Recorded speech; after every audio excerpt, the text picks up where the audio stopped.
అంటారు, జాబ్ రాదంటారు, గర్భఫలం రాదంటారు, ఇల్లు కట్టుకోలేమంటారు. వారు చెప్పే మాటల మీద లక్ష్య పెట్టకండి. మన యేసయ్య మనకు వాగ్దానం చేస్తున్నాడు.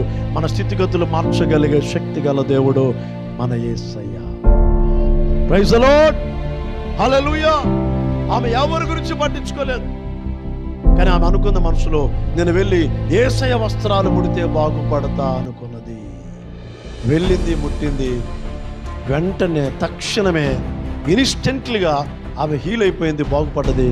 దేవుని యొక్క నామాన్ని కనపరిచింది. యేసు ప్రభు చెప్తాడు ఆమెతో, అమ్మా నీ విశ్వాసము నిన్ను స్వస్థపరిచింది. Praise the lord. ఎవరి విశ్వాసం? ఆమెలో ఏం డెవలప్ అయింది?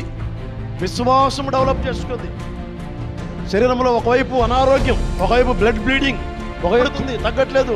అనేకమైన వైద్యుల దగ్గరికి వెళ్ళింది, ఎవరు కూడా బాగు చేయలేదు. కానీ ఆమెలో విశ్వాసాన్ని డెవలప్ చేసుకుంది. నేను యేసయ్య దగ్గరికి వెళ్తే బాగుపడతా, నేను యేసయ్య వస్త్రాలు ముడితే బాగుపడతా, నేను యేసయ్య దగ్గరికి వెళ్తే నా రోగము తగ్గిద్దని విశ్వసించింది.